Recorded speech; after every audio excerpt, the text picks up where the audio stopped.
Toho roku na jubilejnej 40. vatri, popri domašních zo Poľskej i hostcoch zo Slováckej, Ukrajiny i Kanady, nastúpili i kultúrno-umetnické družstvo Kalina zo Indii, jak i Ďurďovské kultúrno-umetnické družstvo Taras Ševčenko, ktoré še predstavilo zo špivanku i tancom. Zadovoljni smo, jak i každого року, keď prídeme, mi tu bardzo ljubíme prísť, práve preto, že stretneme ľudzoch, ktorých poznáme od skore, ktorí prichodzali do nás, mi do njih.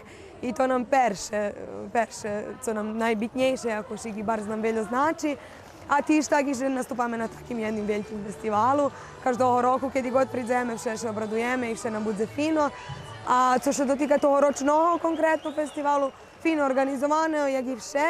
I dom, že sme še šitski zažadnjeli tých festivaloch, takže dom, že šitski fino na tým festivalom. Okremné pripoznanie za doprinošenie lemkovskej kultúry toho roku dostal Velimír Paplácko zo Nového Sádu.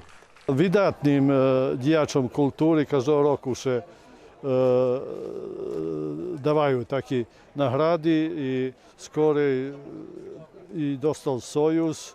Takú nahradu ja dostal Jakým Hrubenja i teraz se od toho roku Lacko Velimír, ktorý nažal nemohol prísť pre svoju chorotu, bo mal koronu, ale on sa oporavia i nazdávame še, že na rok tu príde. Hoč bola udatná, zažľem mohlo obáčiť, že aktuálne obstaviny už vece vplyvovali na toto, že by tohoročná lemkovská vatra bola slabšie naštívená, jak v prešlých rokoch.